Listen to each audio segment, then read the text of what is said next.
The following program is a PodcastOne.com production. He started in a small town in Texas.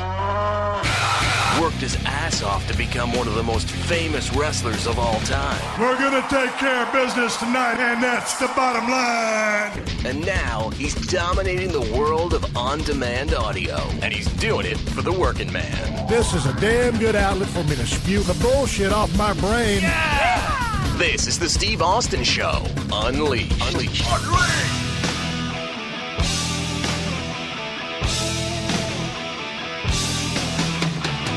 All right, everybody, welcome to the Steve Austin Show. I am coming to you from the Broken Skull Challenge compound out here in Agua Dulce, California. I am sitting in my camper, and I am sweating bullets because it's hotter than fucking here. I'll tell you what, it's summertime, we're in the desert on a mountain, and a heat wave just blew in. So it's not just hot, it's extra hot. And the reason I'm sitting here sweating bullets is because I got my air conditioner turned down so you don't hear a bunch of blowing and discombobulation in the background and you can hear my voice. Son of a bitch. Hey, let me tell you about this camper real quick. I sent a picture out on my Instagram account the other day, Steve Austin BSR, and everybody said, hey, goddamn, that's a nice camper. Badass. Hey, man. Well, it is a nice camper, but here's the thing. I don't own this thing. The production company is leasing it for me while I'm out here filming. I'm just staying in the motherfucker. It ain't my camper. Now, no doubt, it is a nice, high-quality camper, and I am enjoying my stay. I'm cooking all my meals on a grill. I got my Kawasaki mules. It's beautiful outside, nice people, great athletes. Filming the toughest show on television, Broken Skull Challenge. It's going to start airing in September. So, man, I'm in a real good place. But I wasn't in a good place a few goddamn hours ago. I decided to just a while ago, I was going to take a ride on my Kawasaki mule. I normally do that. Every single night, I'll take a ride on my mule just to go chill out, relax, and get my head together. When you're out here in the desert yelling at a bunch of people all the time and, you know, instructions and orders and how the challenges go and all that shit, you just kind of want to decompress a little bit. Many of you people know I love people, but also I like to be alone. So that's kind of my time to unwind when I ride that mule. Well, I figured, hey, man, this is a good chance to do your open and close of your podcast. Why don't you just stay here at the camper and cook your chicken and your salmon? That's what I eat every single night, every single day. So I said, that's the plan, dude. We'll stay here. We'll get it done. I was wondering what the fuck I was going to talk about on my open, because all I do out here is work right now and motivate people and yell at them in a good way. So I was like, okay, what to talk about on my podcast? I came in the kitchen. I got out my chicken breasts, 4 of them, put some chicken rub on them, busted out a piece of salmon from the refrigerator, put some chicken rub on that. Yes, I use the same rub on both foods. And I said, man, I'm going to take me a 1.5 liter bottle of Trader Joe's water out there and just stand by my grill and watch the sun go down. There's something about the sun going down out here. It's just magical.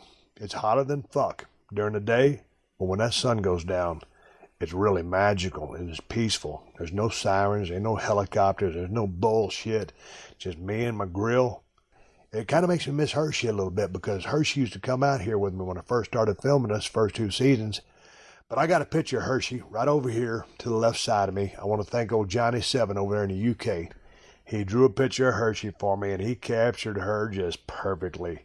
Her eyes, her nose, her ears, and her mouth, the way she held it. I tell you, it's just, I can feel her presence in that picture. It's such an accurate drawing. Thank you, Johnny. That's a badass drawing.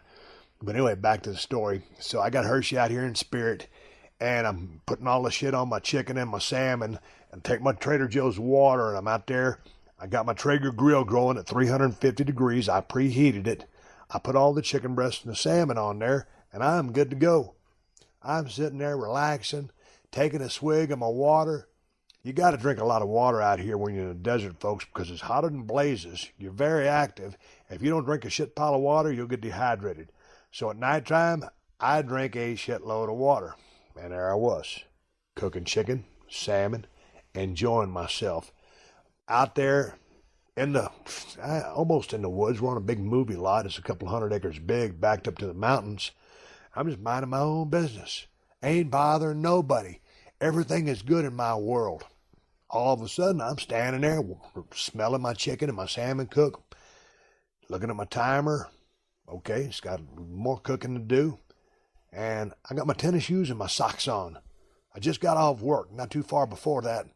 And I think, man, my feet are kind of itching. And I said, man, that ain't really like an itch. They're kind of really starting to hurt. And I kind of rubbed one ankle against my foot. And I did the other one. Shit, I looked down. I'm standing right in the middle of a big-ass pile of fire ants, and they are fucking whooping my ass.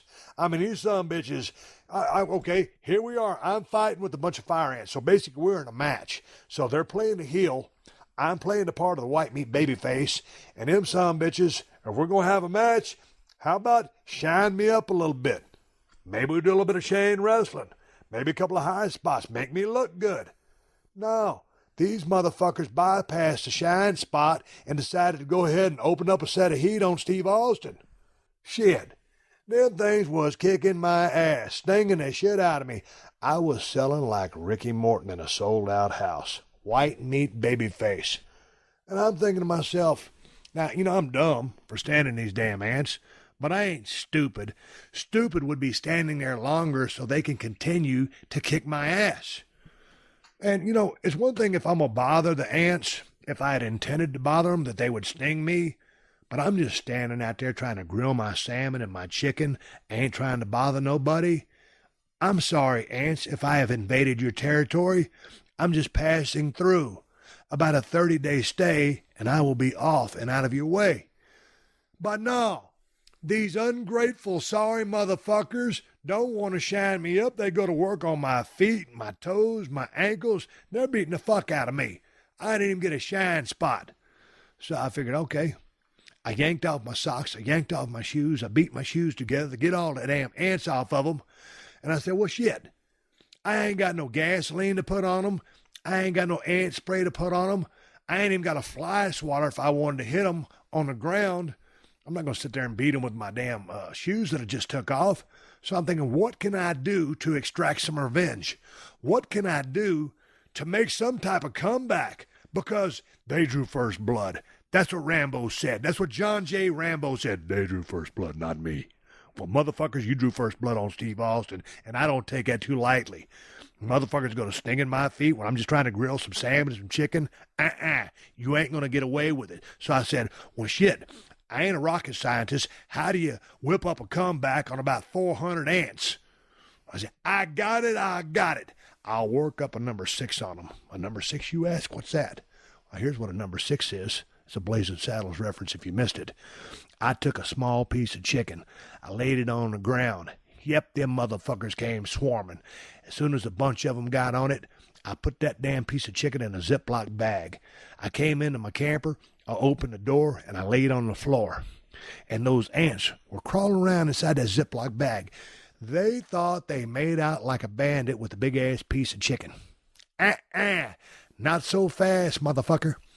I would reach into the Ziploc bag with my thumb and my pointing finger and pull out one ant at a time.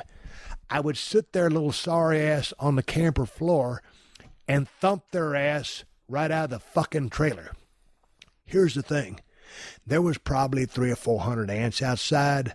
On my little chicken bait that I fixed, I probably got about 40, 45 of them. I thumped every one of those cocksuckers in the skull. I don't know if I killed them, if I gave them a concussion, or if I just knocked the wind out of them. But I got my comeback in. And then I hit the floor, and I said, God damn it, motherfuckers, bring it on.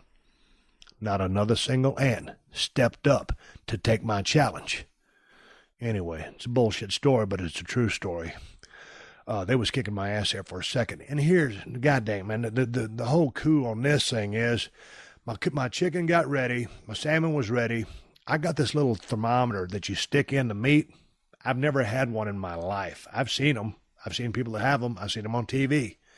I've always cooked things by eye. So I took my little gauge out there and I stuck that thing in the chicken and the salmon. Hell, they was ready. So I started pulling my chicken and my salmon off. And I'll be goddamn, these tongs, I'm not used to using these tongs yet. And I'll be goddamned if I didn't drop a big-ass juicy piece of chicken right on dirt, right on the ground. I said, motherfucker. I picked it up with the tongs and put it back on my plate. As soon as I put it on my plate, the sumbitch fell back off. 2 times I dropped that chicken breast. Y'all know the 3-second rule, 4-second rule, what's it called? When you drop something on your kitchen floor, do you eat it or do you throw it away?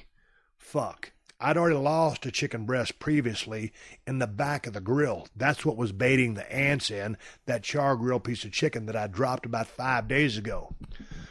So I said to myself, as cheap as I am, if you know with this podcast, you know I'm a cheap motherfucker. I don't waste no money. So I said, no, you ain't going to waste another chicken breast. You drop that one in the back of the grill, you lost that. You're not going to lose one by dropping it on the dirt. You can eat some dirt, you fucking pussy. Just take it in there, clean it off, and you'll be good to go tomorrow. So I gathered up my chicken. I got my salmon. I put a bag of spinach in the microwave. And I said, okay, well, how am I going to go about washing this piece of chicken down so it doesn't have any germs, any dirt, any bullshit from all the people that have been out here before me? And I'm thinking, well, shit, you could dust it off with a napkin or a paper towel. And I said, that dirt's kind of in there real good. And I figured, well, if you just hold it under the water, just wash it off like a dish. So I turn the water on in the sink and I start washing the chicken breast off of it. Now I'm washing off all my damn chicken rub and all my seasons and everything, but I don't want to waste or lose that piece of chicken. So I'm washing that bitch off. Then I start to thinking about it. After I got it all cleaned up, I'm thinking I did pretty good. But then I'm thinking, hey, dude, this ain't your trailer. You lease this trailer, or the movie company, the production company's leasing his trailer from someone who provides it. You don't know who usually fills this trailer up with the water. Is it potable? I drink drinking water out here. When I'm brushing my teeth, I rinse my mouth out with the water from the trailer, but I don't drink it. Now, you're taking something that you was going to eat, washing it, bathing it with your hands, seemingly taking all the dirt from outside off of it when you don't know where the water's been that you're washing it with. So I want you to know that it chapped my ass to have to throw away a damn good chicken breast because I didn't know where the water supply came from. Now, I would rather be safe than sorry. I don't know what has come out here in the desert of Agua Dulce on this mountaintop where we filmed Broken Skull Challenge, and shit or pissed all over the place where I got my camper parked, but I wasn't going to take no chances. And I don't know what the soil is out here, and God damn it, I sounded like a damn pussy, not eating a dirty chicken breast, then washing it in my sink and not wash it because I washed it in the sink and I don't know where the water came from.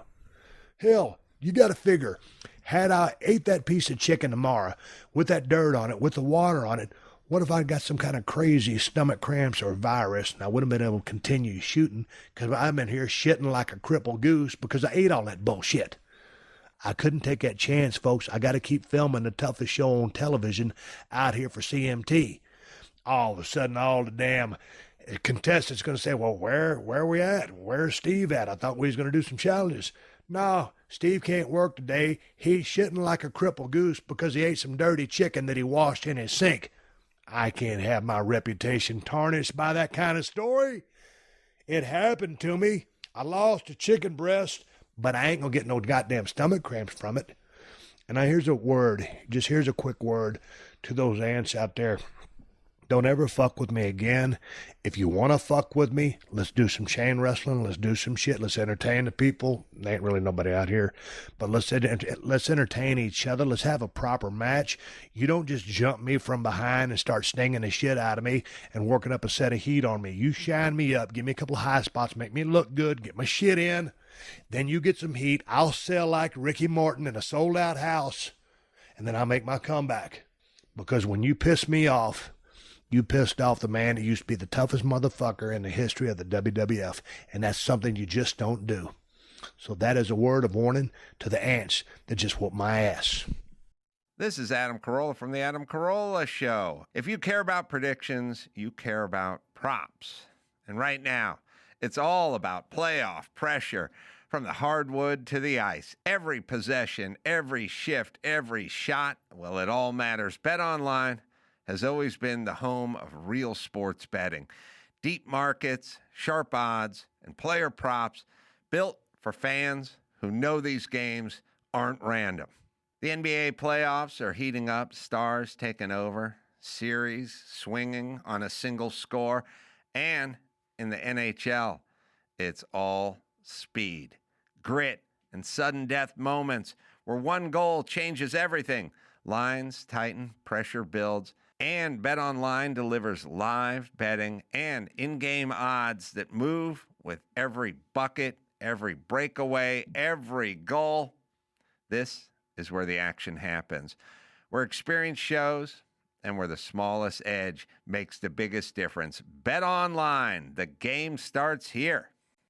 Steve Austin Unleashed. All right, here we go. Taking your phone calls and starting with Brennan. Hey, Brennan, how are you? Good, how are you? Brennan, what the hell you doing tonight? Oh, nothing, just playing some guitar. What kind of guitar are you playing over there? 2012 Gibson SG Standard. How long you been playing? About 5-6 years. Who you look up to on the guitar? Who's your influences? Angus Young from AC/DC. Oh, man, I said some heavy-duty basic stuff. I dig it. My absolute favorite guitarist of all time. Hey, man, how long you been listening to the show? Oh, actually, this is my first time actually officially listening because I could never, ever get through. Well, I'll give you no hell yeah. Hey, what'd you want to talk about tonight? I just wanted to know if you could go back in time and fight someone you've never fought before, who would that be and why? God dang, man, that's a good question. But right off Jump Street, if I went back to recent history, I got to say Hulk Hogan, because one of the biggest draws in the history of the business. Everybody thought that match between Stone Cold Steve Austin and Hulk Hogan should have happened a couple of years back and never did, just for whatever reason. And I didn't feel like stepping back in the ring, and I think Hogan was ready to go, but I wasn't. And so I never got a chance to wrestle that guy. And it would have been fun to be in the ring with him, because I was watching an old match on YouTube between Paul Orndorff and Hulk Hogan, and I watched how Hulk Hogan was down there on that mat, and he was just selling his ass off, and Paul Orndorff was just kicking the snot out of him. And then finally, after all this heat, started making that trademark comeback. And this was actually a town in Canada, Brennan. It was in Toronto at a big outdoor arena, I believe. And there was a lot of people there. He started firing up that comeback. The people were going crazy. And, I realized, I said, that guy wasn't born on top. He worked his tail off to get to the top. And so I'd say Hulk Hogan right off Jump Street. And then, man, just because Bruno Sammartino was so highly respected way back in the day, if I could go back in time to throw another guy on the list, it would be a guy like Bruno Sammartino. Oh, yeah. And I would say, Ric Flair. Ric Flair is my favorite pro wrestler in the history of the business. I think he's the greatest world champion of all time. But I actually wrestled Flair. Now, he wasn't at his prime. I wasn't at my best. So the program could have been outstanding had we been focused on each other and running in a long storyline. But I got a chance to wrestle Ric Flair, so I can't put him on the list. But he's probably the best that ever's done it. And then a guy that I think was about 20 years before his time, superstar Billy Graham. Now, there was a guy that was he was really the first Stone Cold Steve Austin, but they didn't see that in him back in the day. And so, Bob Backlund became the champion, and, Superstar went on his way. But, God dang, there would have been a guy, and probably because of the way things are going, it would have been interesting to see who would have been the heel and who would have been the baby in that match. But those are a couple of guys right off Jump Street that I can think of. And when I say, those names, I got to throw Steamboat in there because I had so many great matches with Steamboat. But just to get in there with Steamboat or the likes of like a Bret the Hitman Hart one more time, that would be good. But obviously that will never happen. Those guys have, went down their way, and I've gone down my road. Yeah. Hey, man, good luck to you and with that guitar playing, and stick with it. Hey, one more thing, Steve. Yeah. Can I please get a hell yeah? Hey, Brennan, over in Winnipeg, Canada, I appreciate you calling the show. It's the first call I've taken in 2 years. Oh, hell yeah. Thank you, Steve. Thanks so much. Yeah, take care, Brennan. I'll catch you down the road. Oh, yeah, let's go Jonathan in Fresno. Hey, John, how are you? I'm good. How are you, sir? Hey, man, you want to talk about the keto diet, I hear? I do. First of all, it's a pleasure to speak with you, and thank you for the years of entertainment and work you provided. Wrestling, I met you years ago, like 98, at a local show here. It was a pretty cool thing. Got a picture taken with you. And also, thanks to your wife, you had mentioned she was a special ed teacher. I have a special needs child, so very cool that she did that. So thank you. Hey, man, my wife is a special person, and I think her background and training probably one of the biggest reasons we're still married today. So I appreciate you following me all these years. I appreciate you calling in today. What do you want to talk about as far as the keto diet? So I'm wondering how it's going. Are you doing straight up keto? Are you doing a carb load? Where do you stand with that? Man, I'm doing standard keto diet, SKD. It's not the CKD or the other one. Man, I'm becoming pretty well versed in this stuff. I'm counting macros. I'm probably between 3,000 and 3,500 calories a day. I'm usually between 200 and 230 grams of protein a day, and usually around 230 to 260 grams of fat per day. My net carbs are always very low. I'll eat a couple of servings of spinach or some asparagus or have a small salad at dinner. So, man, I'm heaping in the fats there. The biggest thing about the keto diet for me is such it'll mess with your mind, because always being an athlete and being used to bodybuilding type diets, although I've never been a bodybuilder, I'm used to counting macros as far as proteins and carbohydrates. So this is the first time I'm still looking at the proteins, but they're kind of an after fact. And now as I'm focusing on the fats, and it's a whole different style of eating. I had the crash when I first started the thing, and I kind of got the brain fog or the keto flu, whatever you want to call it. Then I actually caught the real flu on top of that. But so far, it's been pretty effective. I've been doing it when I sold my ranch, I was driving back from Texas, and I was stopping at a burger joint, Sonic's and stuff like that, and just getting hamburger patties and throwing the rest of it away. So I kind of started flirting with it then, and then really have been almost scientific on it for the last month and a half. I started, John, at about 267 or 268. Right now, as I talk to you, I clocked in this morning at 255. It's been very interesting. Once I reach my goal weight, I'll transition back into kind of like, a 33 type diet. This has been a real effective, but I don't think I'll stay on it for the rest of my life. But once I get to my desired weight, which I think is going to be 245 to 250, I think 245, and then we'll go from there. I might even go down to 240. But once I hit that, then I'll make a slow adjustment and start bringing carbs back in and doing just kind of a traditional diet at that point. And one of the things, John, that I got away from, and I don't know where you're at with this, but one of the things that I got away from was all my cardio.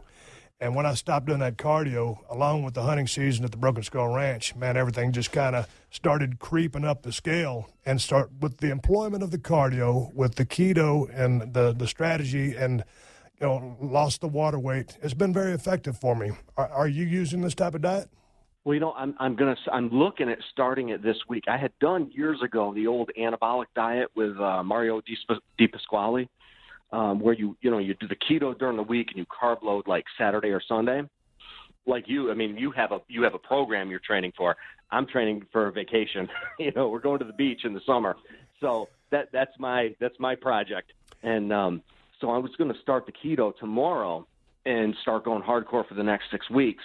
And my cardio has been good. I've been keeping up with that. But what are you doing for training now? I mean, are you doing like, as far as your workouts, are you incorporating like a fat burning thing in your weight training? No, man. I'm still trying to build mass on my workouts. Now, I'm probably not going to build mass because I'm at a caloric deficit, but I'm not going super heavy because I had both shoulders rebuilt. So I'm training for a pump. I'm trying to get, 8 to 10 reps out of a set. If I get higher than that, I need to add more weight. If I get lower than that, then I need to lighten the bar. So my training is just for a pump. I'm not going to be Mr. Olympia. I've recognized that a long time ago. So I'm just training to stay healthy, keep some blood moving, and keep the joints good. Hey, let me say this to you, John, before you jump into the keto diet. Here's the thing that I realized when I got into the middle of this and started reading, and I should have known it a long time ago. Whether you stick with what you're doing now or you go to the keto, there's no magic bullet. Like, you're either at a caloric deficit or you are not. You're either working out enough or you're not. Or your caloric intake is too high, or it could, in fact, be too low, because I think I've been there where my body weight just kind of stalled and I needed to add calories. So the thing about this is, if you're traveling, if you're a guy, if you're single, you hate to cook, this thing is easy as hell to follow. Now, on the other hand, I miss my oatmeal a little bit. I don't have sugar cravings. I don't have carb cravings. Nothing like that. But to me, it's a little bit easier to be able to eat anything you wanted with respect to having the carbs as well, but employing that cardio. But there's not a magic bullet. There's a trade-off whether you go keto or you stay on a regular carb-protein diet. You just got to do the work and watch your numbers. Do you follow me? Yeah, I do. Absolutely. You got to miss the Broken Skull IPA, though. I do. I just brought my producer Stacy a 6-pack of them and the Big Bomber bottle. So she's got a bunch of beer that she's going to be drinking. That's been one of the hard things that I've gotten away from is not being able to drink any beer. So I'll drink a shot or two of whiskey here or there. But if you do keto, you will notice that the effects of alcohol are greatly amplified because you will catch a buzz really, really quick. But hey, man, I appreciate you calling into the show. Hey, sir, thank you for everything. Appreciate everything you've done. Love the show. Been listening to it from the start. Fan for years. Keep it up, man. Good luck. Take care, John. Good luck. Let's go to Michael in England. Hello, Steve. You okay? Hey, Michael. What's up, mate? I just want to ask you about, from Liverpool, UK, just want to ask you your favourite match with The Undertaker. My favorite match with The Undertaker. God dang. I had so many with that guy on the road. I had several high-profile pay-per-view matches with him. Probably Hell in the Cell would be one that most people would remember. I got knocked out in that match. I don't remember the second half of that match. It wasn't my best performance because I got flashed. I would say my favorite match with The Undertaker was actually in a small town in Pennsylvania. I had just come back from getting dropped on my head, almost got paralyzed, and they started putting me in some matches after several months of being off. I was in a 6-man tag match. Undertaker, myself, and someone else against 3 other guys. I can't remember who the other guys were. And I wasn't really supposed to go out there and take very many bumps. But due to the excitement of the crowd, all of the Austin 316 shirts, I said, man, I got to go out there and take a bump. So I tagged in, ran a high spot, took a couple of bumps, and tagged out. As the other guy went in the ring, I stepped onto the apron, and Undertaker looked at me with that look that only he can give and said beneath his breath, what in the hell do you think you're doing? And it was the fact that the legendary Dead Man actually cared that I went in there and I could have potentially been hurt, and he showed some compassion for his fellow teammate in the middle of a 6-man match in a small town. It's probably Hershey, Pennsylvania. I thought it was awesome, and that's one of the reasons I got so much respect for the guy. So I didn't give you the answer you were looking for, but that is my favorite match with The Undertaker, believe it or not. Hey, man, thanks for calling in. I'll catch you down the road. Let's go to Philly. Hey, Steve, what's happening? Not much. What brings you to the telephone line today? I wanted to ask you if you know if the Stone Cold podcast will be coming back to WWE Network anytime soon. Man, I don't know. That's a good question. We signed up for 12 of those. We did 12, and then we stopped. So, we'll see if talks continue and sign that thing back up or do not. But we fulfilled them, and then we stopped. Okay. Did you enjoy the Stone Cold podcast? Yeah, so the main reason I signed up for the network. Oh, man. Well, do you listen to the regular podcast? Yeah, I got to listen to those every week. Well, hey, man, I appreciate you calling in the show. Okay. Take it easy. Take care, man. Well, let's go to Pennsylvania. Nathan. Hey, Steve. How you doing? Hey, man, I appreciate you being so patient and hanging on over there in Pennsylvania. Hey, not a problem. First of all, I just want to say it's an honor being on the line with the global icon and national treasure, such as yourself. Hey, man, what's on your mind? What do you want to talk about, Nathan? Well, my question for you is, I know you talk a lot about growing up and watching World Class and how you love to go back and watch Mid-South Power Pro and whatnot. So my question would be, if you can go back in time and work in any territory at its absolute height, which one would it be? Would it be World Class with, the Von Erichs down there and the Freebirds? Or, would it be Mid-South? You got JYD, Freebirds there as well. Or maybe NWA with the Horsemen and Dusty, Nikita, Rock and Roll, Midnight. Got a couple good options there, I guess. So if you could go back in time, which one would it be? Man, I'm going to have to go the best of both worlds. I'm going to give you two answers because I can't just pick one. And out of all the stuff that just came out of your mouth, you've obviously listened to the show for a long time, or you've heard me talk about these territories. All of them were A+, but if I had to pick, I'd go Mid-South because I wanted to work for Bill Watts when he was the creative force that he was, and that whole territory was just running white hot, and they had some of the best damn workers there, and it was just a kick-ass style, and Jim Ross was cutting his, teeth on learning the broadcast business. Everybody there was just on fire. But then, man, when you talk about the NWA, they had that mystique just kind of like nobody else did. In both territories, back in the day, this was when wrestling was really perceived as being real to myself. So I bought in hook, line, and sinker because of the believability factor, because of the way they're presented. It was presented like a shoot, like it was a damn sport. And wins and losses mattered. And good guys and bad guys, the good guys were selling, the bad guys were getting heat. Heat existed, kayfabe existed, and so I would pick those two territories in the mid-'80s. I had a feeling you were going to say Mid-South. I guess my follow-up question would be, given, the Watts rules and whatnot, you got your babyface hotels, you got your heel hotels. You better not get your ass whooped in a bar somewhere. You might be looking for a new job. You think you would have thrived under those conditions, or you think that would have been something you dug? No, I would have definitely thrived under those conditions. It was. I wouldn't say it was as similar in USWA. None of the guys were really, some of the guys were getting into the fights. I think USWA was never the territory. Well, I got to say that with all due respect because of Lawler and Dundee and all the greats over there. But, yeah, I would have thrived in that territory. It would have been great being, listening to the wisdom and tutelage of Bill Watts, being able to talk with Jim Ross, back in the day. But Stone Cold Steve Austin, as hungry as I was back in the day, coming up, Steve Williams, Steve Austin, Stunning Steve. Who knows what I would have become under Bill Watts or, what I would have transformed myself into back in the day. The reason I became Stone Cold Steve Austin was unique to my situation when I joined the then WWF. Going back to those days, yes, I would have thrived. Who knows if I would have been as big as I ended up being in WWF/E, but I would have damn sure been, a hungry guy in that card trying to fight my way to the top of the card just like everybody else. Yes, I would have thrived because that is my competitive instinct in anything that I do.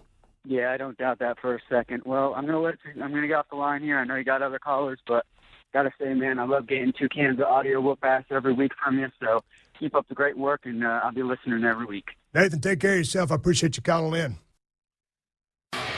Steve Austin Unleashed. Okay, let's get back to the phones and talk to Rick in Los Angeles. Hey, Rick, how are you? Steve, what's up, man? Hey, man, what brings you to the show today? What do you want to talk about? Well, Steve, I've been listening since 2013, love the show, and I always like when you talk about the days in Central Florida when you used to tape WCW down there for weeks and months at a time. Who did you hang with back then, and how'd you pass the time, and how long were those WCW tapings? And also, I've heard you tell a story behind the picture on the bus, but there's this other picture that I've seen. It's you and Steamboat, Arn Anderson, and Regal, and Kevin Sullivan on the beach. So I was just wondering if there was any story behind that photo. Man, as far as who I was hanging with at the time, for the most part, it was William Regal. He came down to WCW whenever he came in, and I watched that guy work a match. And I was like, when I first saw him, I was like, oh, man, who's this guy from England? And all of a sudden he goes out there and works, and I believe it was a match in Center Stage in Atlanta. And, man, he just lit it up. All this badass chain wrestling, his work. And he was selling his ass off, and I was like, holy smokes, this guy's good. I went and introduced myself to him. I told him, I said, man, that was an awesome match. And, man, we bonded from that day forward, and we became just the best of friends and travel partners. So that's who I was hanging with, to answer your question. To pass the time, because there was a lot of time to be passed, I wasn't exactly, on the hot booking part of the show. Everybody else was getting pushed. I was just kind of there.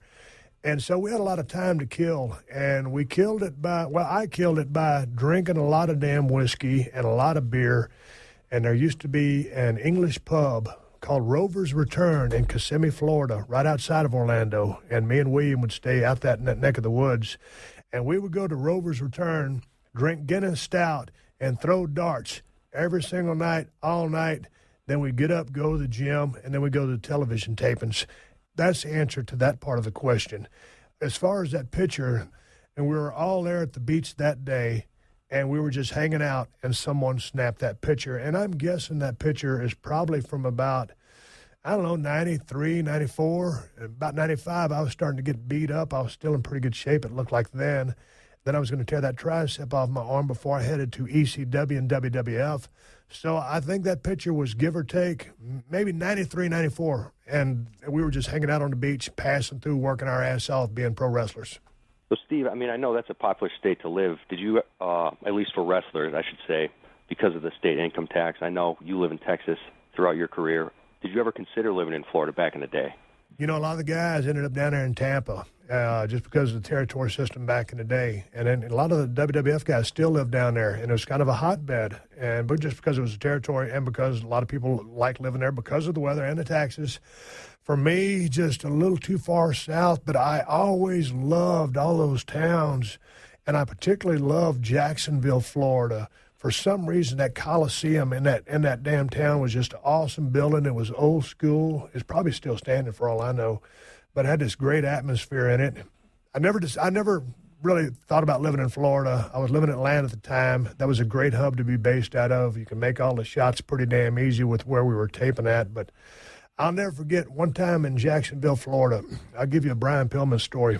We were working a 6-man tag. I can't remember who everybody was. But one of the guys on my team was Brian Pillman, and one of the guys across the ring was Van Hammer. And we were working a match, and Brian was notorious for ribbing people. So he says, before he tags in, he goes, "Kid, watch this." And then he tags in, Van Hammer's in. Do you remember Van Hammer? Yeah, oh yeah. Okay, I mean, just a big guy, great body, good-looking guy, rock and roll gimmick. Man, they lock up. Pillman takes him in the corner. He says, "No sell the chops." And Brian starts chopping the shit out of Van Hammer. And hell, about 8 chops in, Hammer starts bleeding from his chest. That's how hard those chops were that Brian used to throw. All of a sudden, Brian tells him, "Okay, hulk up." And Van Hammer hulked up, and Brian just flopped down and rolled out of the ring and pounded on him. And I was like, "God damn you sorry son of a bitch." He beat the shit out of Hammer's chest, had him hulk up, and when he hulked up, he took a powder on the kid. So I was like, God dang, only Brian would think of doing something like that. But that's the kind of guy Brian was. Back to your question. No, I was never going to live in Florida. Great state. Love to go down there. I dig the weather. Miami's a little humid for me. I prefer the Los Angeles kind of climate. And I'll never forget when we used to go down that building down there, it would be hotter than blazes and humid as a son of a bitch, but always a good time down there. Hey, man, I appreciate you calling into the show, Rick. Thanks, Steve. Thank you. Let's go to Garrett in Minnesota. Yo, Garrett, what's happening? Hi, Steve. How are you today? Man, I'm doing good. What's happening? Hey, man, how long you been listening to the show? How'd you get the information to call I've been listening since the first episode. God dang, it has been a cluster muck from day one and continues to be 4 years in. What do you want to talk about today, Garrett?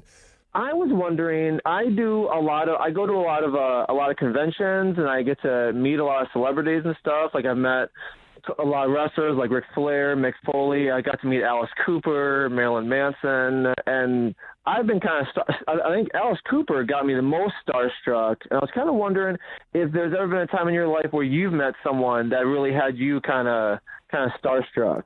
Man, that is a good question, and you caught me completely off guard. And right here, I've been hitting up with so many steel chairs.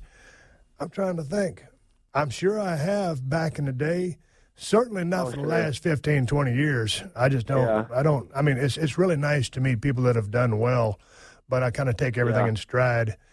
I'll tell you one guy, Garrett, and you're not going to believe this shit, but it's absolute truth. I was thrilled back when I was a kid. I think I was probably in 6th grade, and believe it or not, the world yo-yo champion came to Edna, Texas. His name was Bunny Martin. And I remember it's the first time I ever asked anybody for their autographs, and it's a true story. It's a straight-up shoot. I went over to Bunny. He finished his show. He'd done all kinds of badass tricks with the yo-yo. Hell, he was a world champion in Edna, Texas. Look him up. Hell, he got to be 60, 70 years old because he was older than I was. So I stuck his piece of paper in front of him. I said, "Man, could you sign this?" And I didn't say, can I have your autograph? Because at that young age, even then, I didn't want to say, can I have your autograph? I didn't want to say that. So I said, hey, man, could you sign this? And he wrote his name down. And believe it or not, I still have that damned autograph 45 years later. 45 years later. Really? Yep, damn right. So I can't say I've been starstruck in a long time, but Buddy Martin is my first autograph that I ever asked for, and I was nervous asking for his damn autograph. Yeah, I bet. That's really cool. Well, I don't know if it's cool, but that's a damn true story. Hey, man, I appreciate you listening to the show all these years. Absolutely, Steve. Thanks for everything. I really appreciate it. Hey, man, take care of yourself. I'll catch you down the road. Hey, Eric, how are you? Hey, Steve, how you doing? Man, I'm doing good. Hanging out over here in Los Angeles, California. You down there in San Antonio? San Antonio, Texas. Keeping it real here. Hey, man, I heard you guys got some rain down there. Yeah, it's been raining, but right now it's a little cloudy, so I'm ready to hit some barbecue right now. Where are you going for barbecue? There's a place called Dickie's Barbecue Shop up by Alamo Ranch, so I'm trying to go there and see what the brisket's like. God dang, I tell you what, it's been a long time since I had some good barbecue here on the streets of Los Angeles. That's one thing I miss about Texas and I miss about the Broken Skull Ranch is able to find good barbecue. Hey, man, let's talk about what you want to talk about. What'd you call for? So I know you guys talk about ribs all the time, so I wanted to know if Vince McMahon has ever ribbed you. Man, I saw that question on the monitor, and I was thinking, man, has Vince McMahon ever ribbed me? I'm sure he has. I'm probably not aware of some of them. Maybe some of them were payoffs. I don't know. And I say that's a rib. I'm kidding. Vince was always very generous to me as far as the payoffs go. One time we went out there. It was Lillian Garcia and myself. And I always like, doing stuff with Lillian because she was so game and she was just willing to do anything out there. She's a very giving person out there. So I guess it was going to be the night when I sang the national anthem. They could put the words on the teleprompter for me, and I started singing. But Lillian didn't start singing because she heard me and the way I started off, because I can't sing and I'm basically tone deaf, I was singing so far out of key that she said that she would have had to jump like 5 octaves to catch me. So when I was singing, I looked over at Lillian, and she wasn't singing, so I'm thinking, hey, this is a setup. And as I'm thinking that, we're on live TV, man. This is Monday Night Raw, where you never let them see you sweat. And I'm thinking, all right, I just been had. And then finally she starts kicking in and trying to, keep up on the way I started, just kind of screwed her up. But that's a rib that I thought was played on me in live TV. And I was like, God dang, you some bitches got me. Funny. Hey, man, you got anything else? Have you ever ribbed somebody, or what's the best rib that you ever done to somebody else? I wasn't a big rib guy. I like to watch ribs unfold. I never was into the malicious stuff, guys, really, screwing somebody over. The old stuff that happens back in the days, like when we used to go to some of the old high schools or some of the National Guards, when you're in the dressing room, a lot of those dressing rooms had padlocks. And, if there was any open padlocks, those guys that ribbed would get those padlocks. They'd go find a pair of pants, and they'd lace up all the belt loops and then put that combination lock on there and snap it shut. And then, someone's either got their pocket knife cutting their belt loops off or doing something because you don't get that lock off and no one's running around with the bolt cutter. So I enjoyed seeing, silly ribs like that. But really, honestly, unless somebody could tell me different, I'm sure I pulled a few ribs here and there, but I just wasn't a ribber, man. I didn't like the malicious stuff. I liked the fun stuff because the fun stuff kept everybody honest. You're out there strung out on the road. You beat up. You broke down. Who knows if you're making any money or not, depending on what territory you're in. And we were all having a blast and living the high life and having fun being pro wrestlers. But life on the road, sometimes when you see it on TV, it looks all glitzy and glamorous. But when you jump off in the middle of it and you got something pulled or something broke or you need a surgery or something get patched up, it can turn into be a real grind. And I always tell everybody, man, that pro wrestling was the best job I ever had. Now, it was tough as shit, but damn, it was fun doing. But to answer your question and be specific, I really wasn't a ribber. And if Vince ever pulled a rib on me, I thought it was that time when we were singing the national anthem. I appreciate your time, and thanks for all the memories, and thanks for the award-winning podcast. Some bitch ain't never won any awards, and I don't care if it ever does, because that way I can keep saying this podcast ain't never won a damn thing. Appreciate you calling in. Take care down there in Texas. Take care. Oh, yeah, let's go Jonathan in Fresno. Hey, Jonathan, how are you? Good. It's a pleasure to hear from you, sir. It's the first time ever speaking to you. Hey, man, I appreciate you calling in from Fresno, California. Appreciate you staying on the hold button. No problem. What you want to talk about? Not too long. When I read your book, The Stone Cold Truth, with all these autobiography books coming up, especially Jim Ross, do you ever plan on writing up a follow-up book? Man, I tell you what, when WWE wanted me to write that first book, I said, man, I don't want to do it. But then after I left the company for 6-8 months, whenever it was, when I walked out, took my ball and went home, got back in with them. We buried the hatchet, and I figured, okay, I'll go ahead and write a book. So that's how that book was born. I never did really want to write a book. So when it came to the actual writing process, I sat down with Dennis Brent. I sat down with Jim Ross, a longtime friend.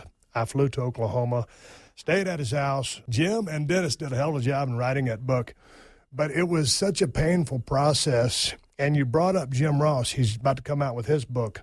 He asked me to write the foreword for him, and so I did. And it took me about 4 months, and Jim was calling me about every week, asking if I had done that foreword. Writing the foreword for one of my best friends, Jim Ross, was so painful. And I'm glad I did it, and I love Jim Ross. But for me to write another book, I quite simply don't have the attention span or desire to write anything else about what I've done. Fair enough. What else you got over in Fresno? Not much. I mean, WWE comes here like twice a year. I try to get involved as much as I can. I'm just glad I was part of WrestleMania when they were in San Jose 2 years ago, so I finally made it to WrestleMania after 26 years as a WWE fan. You been watching more Raw or SmackDown, or you watch both? Both, whenever I can. But I was just glad to be part of WrestleMania. That's all that matters 2 years ago. Yeah, man, WrestleMania has turned into a huge event. And these days, I remember back in the day, I think my first WrestleMania was actually in Los Angeles, California. And that's about an 18,000 seat arena. And these days, I mean, they're not playing anything that is less than 65 or 70,000. So it has turned into an absolute spectacle, and it's just a blast how big this thing has become. And Vince McMahon's vision from back in the day, from WrestleMania 1 to what it's turned into now, is just unbelievable. And going to one and is a special thing as a fan, and much less being a performer in that ring in front of everybody, as I was, is just an absolute blast and an honor. Hey, man, I appreciate you calling into the show. Thank you, sir. It was a pleasure speaking with you. It's the first time ever, and I'm glad to talk to you, sir. Take care, man. I'll catch you down the road. Let's go to Greensboro with Kevin. Hey, Steve. Great to hear you. Hey, man. Calling from Greensboro, North Carolina. I appreciate you being so patient on the phone. No problem at all. Thank you for having me. Talk to me a little bit. Yeah, so actually just this past Saturday, I went to my first ever WWE live show, and it got me thinking, North Carolina has so much pro wrestling history to it. And I was just wondering, since, I know you've been here quite a few times, if you had any good memories from the state to share. Oh, man. Yeah, a lot of great memories. Are you calling from Greensboro? Yes, sir. Holy smokes. What's that, a Greensboro Coliseum there?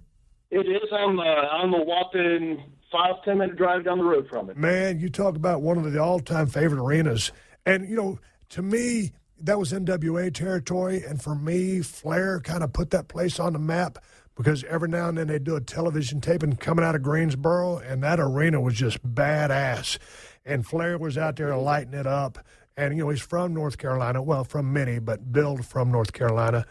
And in the Charlotte, where he was based out of, when you rolled into Charlotte, you knew that was Flair country, and it was NWA country. And then, even in South Carolina. But all those towns, whether it's North Carolina or South Carolina, because of where they were located, because of just the hotbed of wrestling that it was, the territory that it was just a great place to be. And those were some of the best crowds that you can work in front of, because, man, they loved their wrestling. They believed in it. As long as you're giving them good stuff they're buying, just go out there and execute, take them on a ride. And it was just a great time and a great place to be. But that is a hell of a damn state for pro wrestling. Hell yeah, it's good to hear that you always enjoyed your time here too. Man, I did. Well, you got another question? This one's a little bit more fitness related, but off the top of my head, I've been only hitting the gym since this past November. I've been doing a lot of weight training, but I was curious as to how important it is to get that cardio in. Man, I tell you what, I'm glad you asked me that question because I was talking to someone earlier. I'd switched my nutrition around and started running a keto-type diet. But let's don't talk about diet because it really doesn't matter. There's no magic bullet for food, in my opinion. It's putting the work in. I stopped doing cardio a while back, and that's kind of when I started noticing that I was putting the pounds back on, not in the places that I wanted it to be. So I just employed cardio. Shoot, I probably kicked it in about 5 days ago, and I've been consistent. 5 days is not very many, but I can already tell a difference just in those 5 days. So to me, if you're going to try to tone up or change some body composition or drop fat, you need to be at a caloric deficit. You need to watch. You don't need to be one of those people that weighs everything like I am, but that helps me manage everything. But to me, some people say, hey, don't do cardio, just don't put it in, eat less. And some people say, do cardio and jack up your food more so that you can, work the calories out. I would rather feed myself a little bit more and use the calorie to help me go into a caloric deficit rather than starving myself and slowing my metabolism down. So to answer your question, for my body type, it's extremely important. What have you found? Yeah, so I've noticed too, like I said, I'm still fairly early on in the game, especially compared to yourself.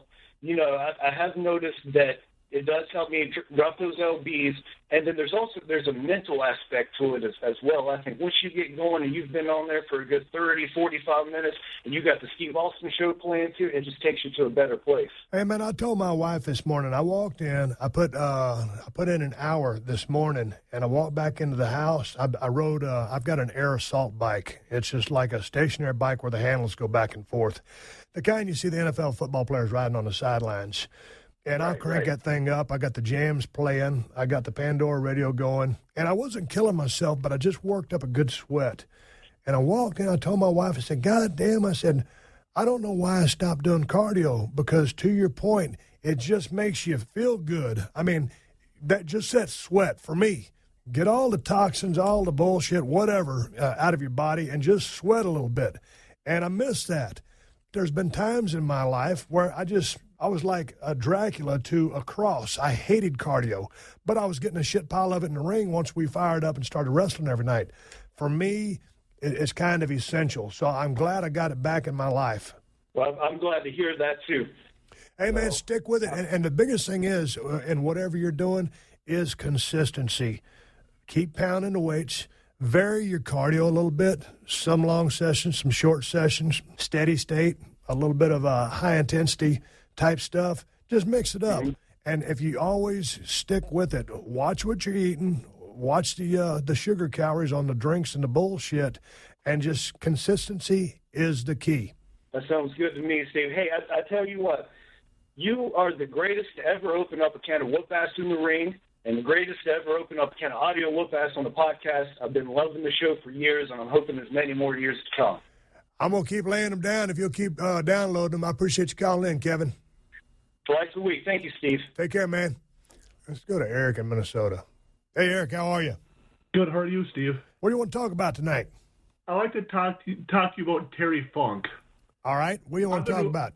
I've been watching different matches of his throughout the late 80s into the early 2000s, and it always seems to me that, depending on who he's facing and how he throughout his advancement in years, it's like whoever he's facing, he can wrestle with the best of them, like with Ric Flair, and he can brawl with the best of them with Mick Foley. I just watched a match that he did with Chris Candido in WCW in 2000, and I guess I really enjoyed it because it showed me that, like the different layers that Terry Funk can do, and I just want to get your thoughts on Terry Funk's career.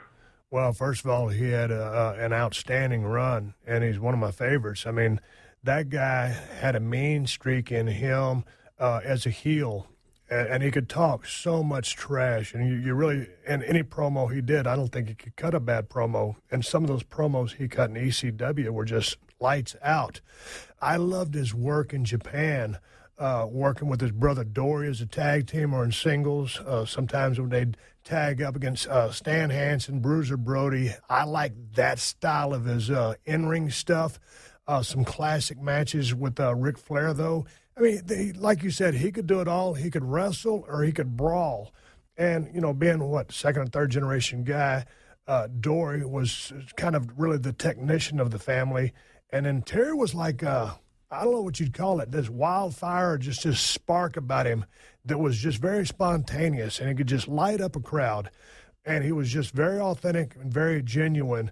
And when he was kicking somebody's ass, you believed it. When somebody was kicking his ass, you believed it. And so he was just great at making you suspend your disbelief, because when Terry Funk wrestled, it looked like a shoot.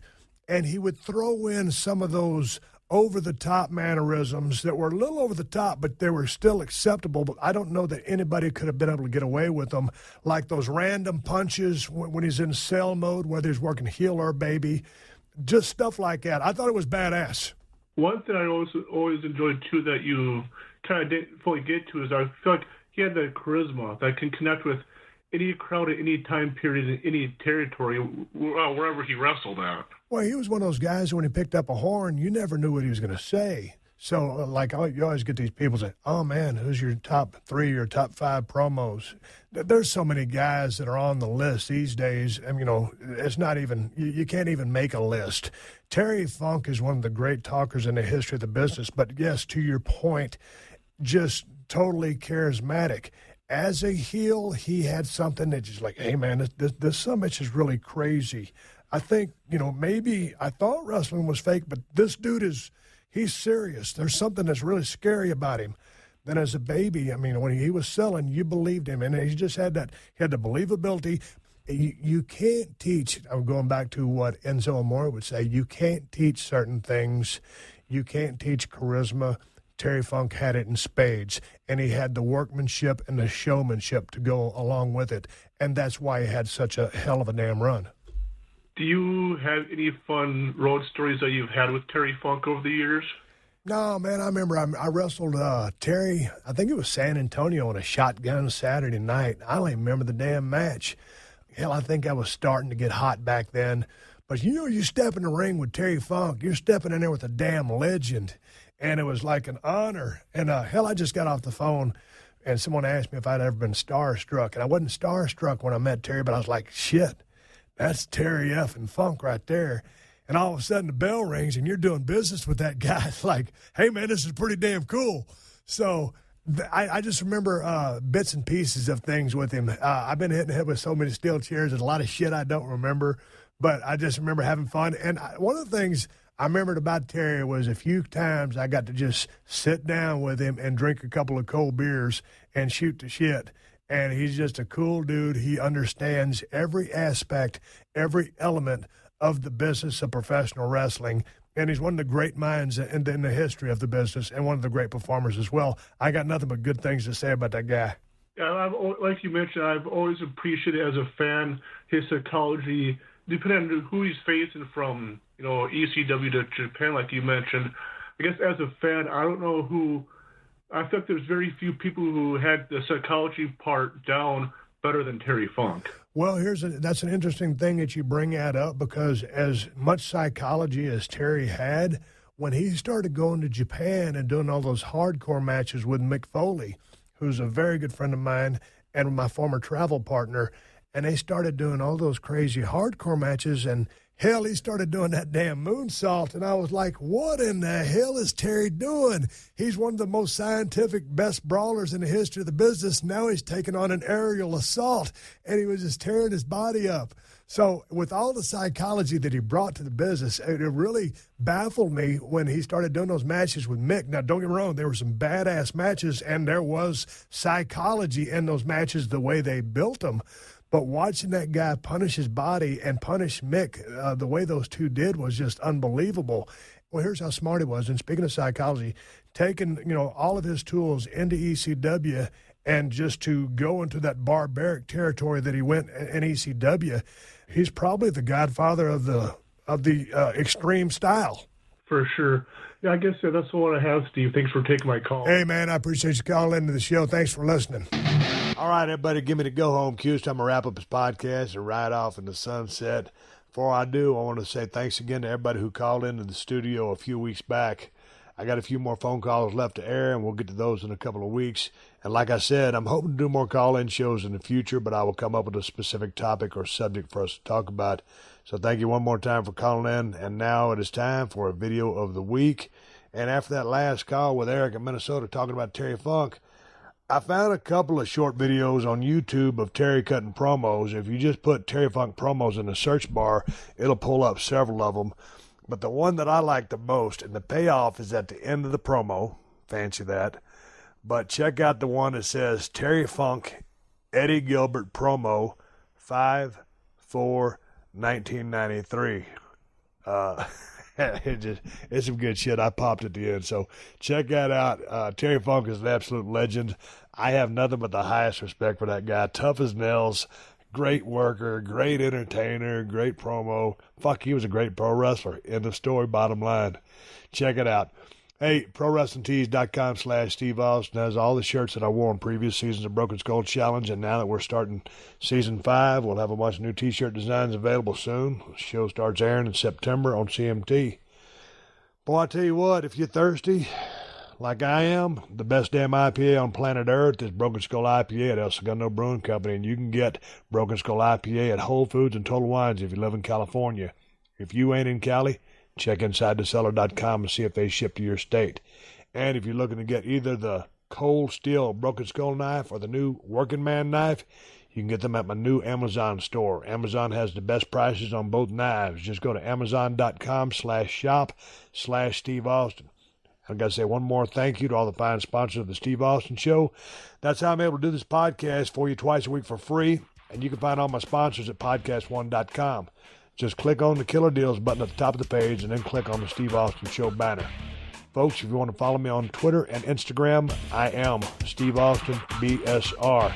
Until next time, folks, my name is Steve Austin, and I will catch your ass down the road. Thanks for listening to Steve Austin Unleashed. Catch new episodes every Thursday on the Podcast One app, or subscribe at Apple Podcasts or PodcastOne.com.